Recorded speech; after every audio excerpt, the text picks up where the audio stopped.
بسم الله الرحمن الرحيم. الحمد لله الذي أنزل على عبده الكتاب ولم يجعل له عوجا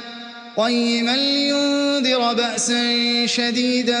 من لدنه ويبشر المؤمنين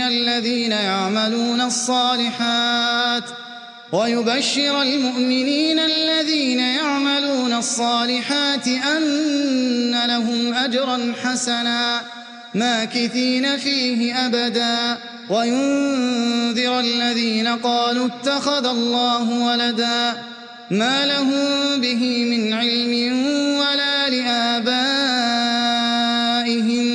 كبرت كلمة تخرج من أفواههم إن يقولون إلا كذبا فلعلك باخع نفسك على آثارهم إن لم يؤمنوا بهذا الحديث أسفا إنا جعلنا ما على الأرض زينة لها لنبلوهم أيهم أحسن عملا وإنا لجاعلون ما عليها صعيدا جرزا أم حسبت أن أصحاب الكهف والرقيم كانوا من آياتنا عجبا إذ أوى الفتية إلى الكهف فقالوا ربنا آتنا من لدنك رحمة وهيئ لنا من أمرنا رشدا فضربنا على آذانهم في الكهف سنين عددا ثم بعثناهم لنعلم أي الحزبين أحصى لما لبثوا أمدا نحن نقص عليك نبأهم بالحق إنهم فتية آمنوا بربهم وزدناهم هدى وربطنا على قلوبهم إذ قاموا فقالوا ربنا رب السماوات والأرض لن ندعو من دونه إلها لقد قلنا إذا شططا هؤلاء قوم اتخذوا من دونه آلهة لولا يأتون عليهم بسلطان بين فمن أظلم ممن افترى على الله كذبا وإذ اعتزلتموهم وما يعبدون إلا الله فأووا إلى الكهف ينشر لكم ربكم من رحمته ويهيئ لكم من أمركم مرفقا وترى الشمس إذا طلعت تزاور عن كهفهم ذات اليمين وإذا غربت تقرضهم ذات الشمال وهم في فجوة منه ذلك من آيات الله من يهد الله فهو المهتد ومن يضلل فلن تجد له وليا مرشدا وتحسبهم أيقاظا وهم رقود ونقلبهم ذات اليمين وذات الشمال وكلبهم باسط ذراعيه بالوصيد لو اطلعت عليهم لوليت منهم فرارا ولملئت منهم رعبا وكذلك بعثناهم ليتساءلوا بينهم قال قائل منهم كم لبثتم قالوا لبثنا يوما أو بعض يوم قالوا ربكم أعلم بما لبثتم فابعثوا أحدكم بورقكم هذه إلى المدينة فلينظر أيها أزكى طعاما فليأتكم برزق منه وليتلطف ولا يشعرن بكم أحدا إنهم إن يظهروا عليكم يرجموكم أو يعيدوكم في ملتهم ولن تفلحوا إذن أبدا وكذلك أعثرنا عليهم ليعلموا أن وعد الله حق وأن الساعة لا ريب فيها إذ يتنازعون بينهم أمرهم فقالوا ابنوا عليهم بنيانا ربهم أعلم بهم قال الذين غلبوا على أمرهم لنتخذن عليهم مسجدا سيقولون ثلاثة رابعهم كلبهم ويقولون خمسة سادسهم كلبهم رجما بالغيب ويقولون سبعة وثامنهم كلبهم قل ربي أعلم بعدتهم ما يعلمهم إلا قليل فلا تمار فيهم إلا مراء ظاهرا ولا تستفت فيهم منهم أحدا ولا تقولن لشيء إني فاعل ذلك غدا إلا أن يشاء الله واذكر ربك إذا نسيت وقل عسى أن يهديني ربي لأقرب من هذا رشدا ولبثوا في كهفهم 300 سنين وازدادوا 9 قل الله أعلم بما لبثوا له غيب السماوات والأرض أبصر به وأسمع ما لهم من دونه من ولي ولا يشرك في حكمه أحدا واتل ما أوحي إليك من كتاب ربك لا مبدل لكلماته ولن تجد من دونه ملتحدا واصبر نفسك مع الذين يدعون ربهم بالغداة والعشي يريدون وجهه ولا تعد عيناك عنهم تريد زينة الحياة الدنيا ولا تطع من أغفلنا قلبه عن ذكرنا واتبع هواه وكان أمره فرطا وقل الحق من ربكم فمن شاء فليؤمن ومن شاء فليكفر إنا أعتدنا للظالمين نارا أحاط بهم سرادقها وإن يستغيثوا يغاثوا بماء كالمهل يشوي الوجوه بئس الشراب وساءت مرتفقا إن الذين آمنوا وعملوا الصالحات إنا لا نضيع أجر من أحسن عملا أولئك لهم جنات عدن تجري من تحتهم الأنهار يحلون فيها من أساور من ذهب ويلبسون ثيابا خضرا من سندس واستبرق متكئين فيها على الأرائك نعم الثواب وحسنت مرتفقا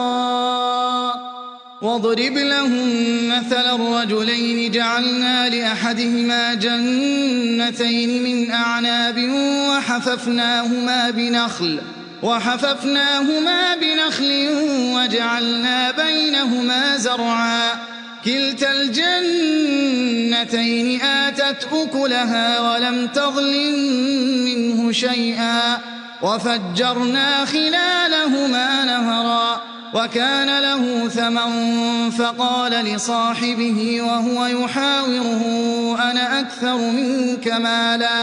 أنا أكثر منك مالا وأعز نفرا ودخل جنته وهو ظالم لنفسه قال ما أظن أن تبيد هذه أبدا وما أظن الساعة قائمة ولئن رددت إلى ربي لأجدن خيرا منها منقلبا قال له صاحبه وهو يحاوره أكفرت بالذي خلقك أكفرت بالذي خلقك من تراب ثم من نطفة ثم سواك رجلا لكن هو الله ربي ولا أشرك بربي أحدا ولولا إذ دخلت جنتك قلت ما شاء الله لا قوة إلا بالله إن ترني أنا أقل منك مالا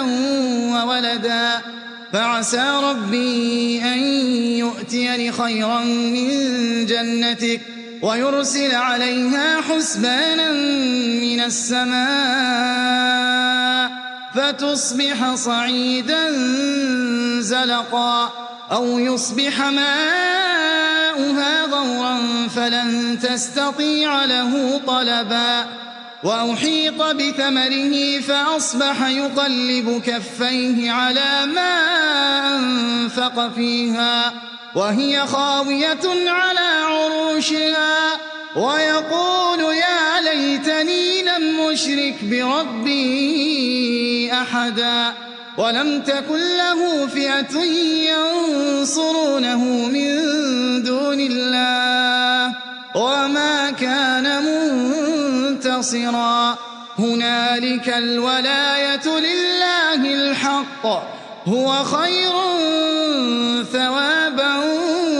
وخير عقبا واضرب لهم مثل الحياة الدنيا كماء أنزلناه من السماء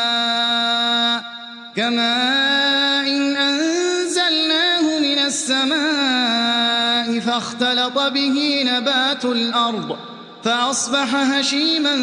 تذروه الرياح وكان الله على كل شيء مقتدرا المال والبنون زينة الحياة الدنيا والباقيات الصالحات خير عند ربك ثوابا وخير أملا ويوم نسير الجبال وترى الأرض بارزة وحشرناهم فلم نغادر منهم أحدا وعرضوا على ربك صفا لقد جئتمونا كما خلقناكم أول مرة بل زعمتم أن لن نجعل لكم موعدا ووضع الكتاب فترى المجرمين مشفقين مما فيه ويقولون يا ويلتنا ما لهذا الكتاب لا يغادر صغيرة ولا كبيرة إلا أحصاها ووجدوا ما عملوا حاضرا ولا يظلم ربك أحدا وإذ قلنا للملائكة اسجدوا لآدم فسجدوا إلا إبليس كان من الجن ففسق عن أمر ربه أفتتخذونه وذريته أولياء من دوني وهم لكم عدو بئس للظالمين بدلا ما أشهدتهم خلق السماوات والأرض ولا خلق أنفسهم وما كنت متخذ المضلين عضدا ويوم يقول نادوا شركائي الذين زعمتم فدعوهم فلم يستجيبوا لهم وجعلنا بينهم موبقا ورأى المجرمون النار فظنوا أنهم مواقعوها ولم يجدوا عنها مصرفا ولقد صرفنا في هذا القرآن للناس من كل مثل وكان الإنسان أكثر شيء جدلا وما منع الناس أن يؤمنوا إذ جاءهم الهدى ويستغفروا ربهم إلا أن تأتيهم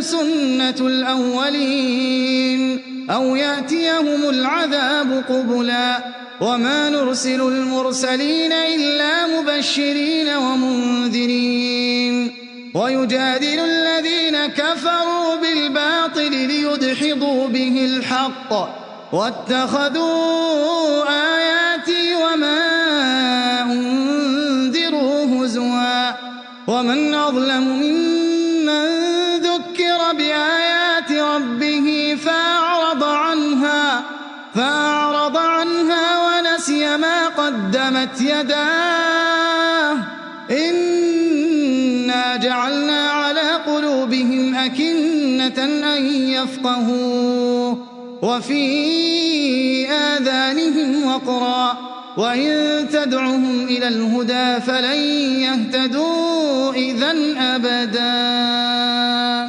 وَرَبُّكَ الْغَفُورُ ذُو الرَّحْمَةِ لَوْ يُؤَاخِذُهُم بِمَا كَسَبُوا لَعَجَّلَ لَهُمُ الْعَذَابَ بَل لَّهُم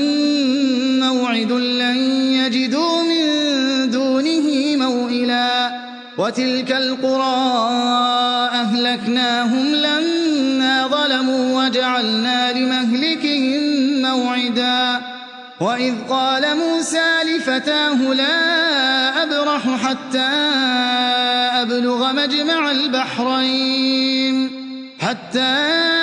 أَبْلُغَ مَجْمَعَ الْبَحْرَيْنِ أَوْ أَمْضِيَ حُقُبًا فَلَمَّا بَلَغَا مَجْمَعَ بَيْنِهِمَا نَسِيَا حُوتَهُمَا فَاتَّخَذَ سَبِيلَهُ فِي الْبَحْرِ سَرَبًا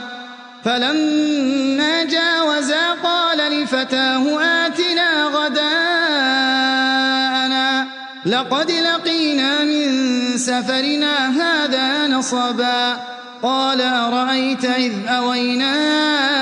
إِلَى الصَّخْرَةِ فَإِنِّي نَسِيتُ الْحُوتَ وَمَا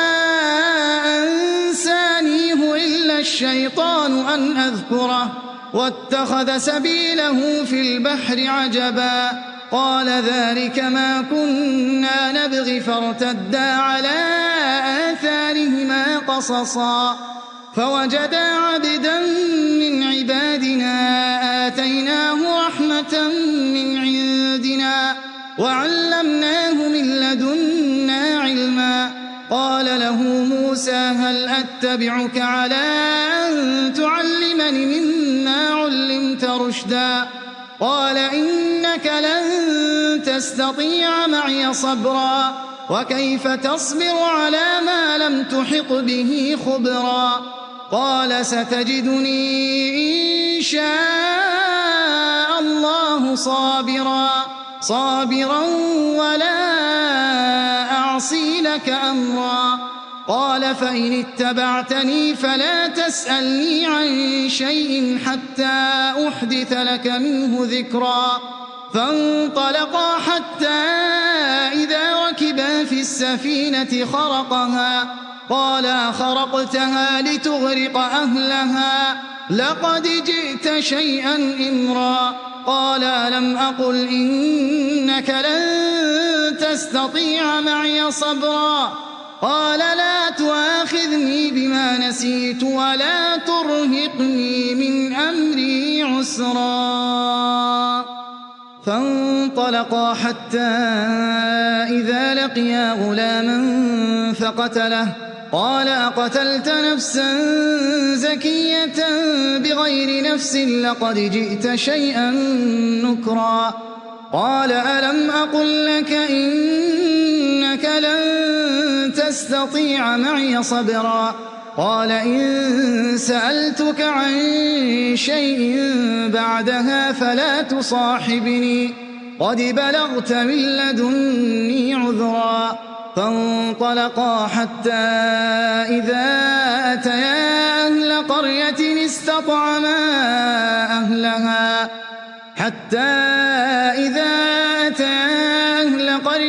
استطعما أهلها فأبوا أن يضيفوهما فوجدا فيها جدارا يريد أن ينقض فأقامه قال لو شئت لاتخذت عليه أجرا قال هذا فراق بيني وبينك سأنبئك بتأويل ما لم تستطع عليه صبرا أما السفينة فكانت لمساكين يعملون في البحر فأردت أن أعيبها وكان وراءهم ملك يأخذ كل سفينة غصبا وأما الغلام فكان أبواه مؤمنين فخشينا أن يرهقهما طغيانا وكفرا فأردنا أن يبدلهما ربهما خيرا منه زكاة وأقرب رحما وأما الجدار فكان لغلامين يتيمين في المدينة وكان تحته كنز لهما وكان أبوهما صالحا فأراد ربك أن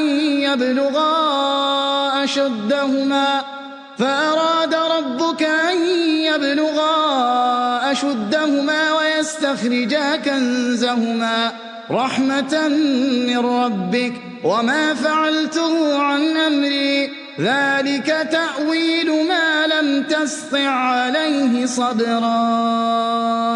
ويسألونك عن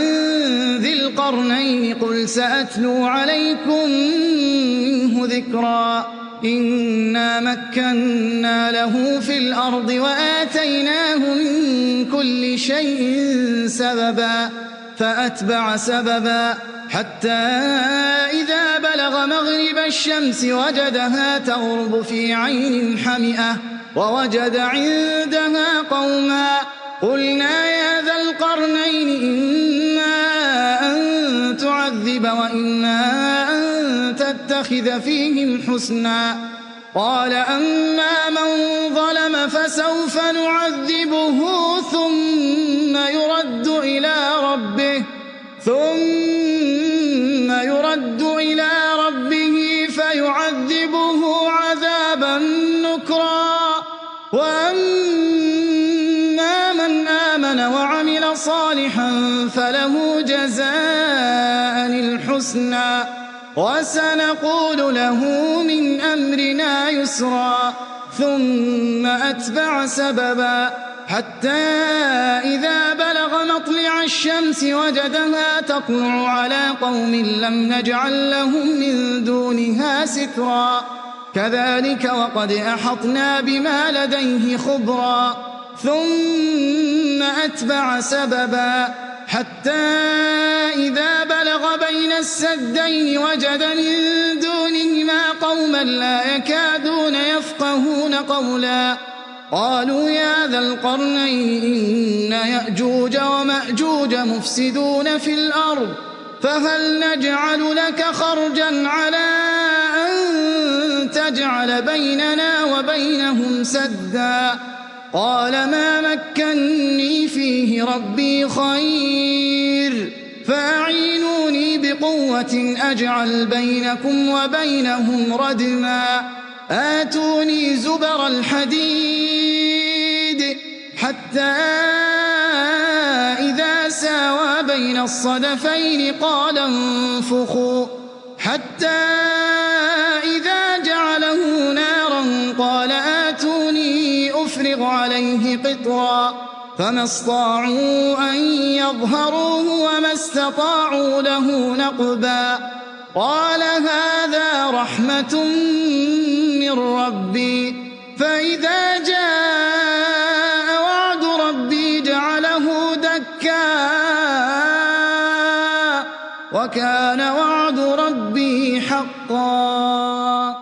وتركنا بعضهم يومئذ يموج في بعض ونفخ في الصور فجمعناهم جمعا وعرضنا جهنم يومئذ للكافرين عرضا الذين كانت أعينهم في غطاء عن ذكري وكانوا لا يستطيعون سمعا أفحسب الذين كفروا أن يتخذوا عبادي من دوني أولياء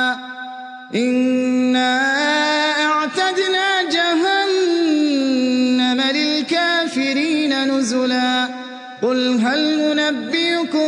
بالأخسرين أعمالا الذين ضل سعيهم في الحياة الدنيا وهم يحسبون أنهم يحسنون صنعا أولئك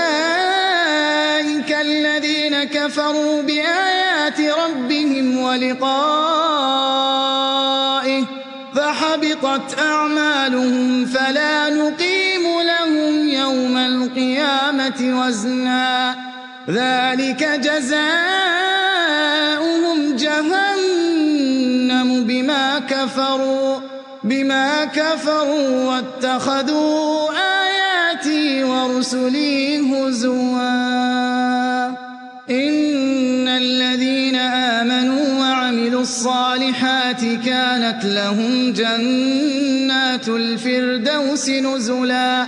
خالدين فيها لا يبغون عنها حولا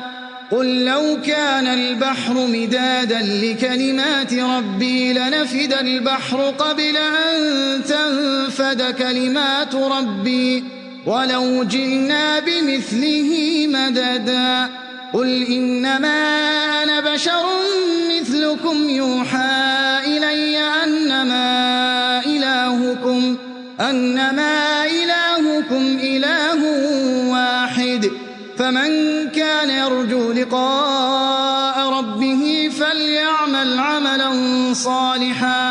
فليعمل عملا صالحا ولا يشرك بعبادة ربه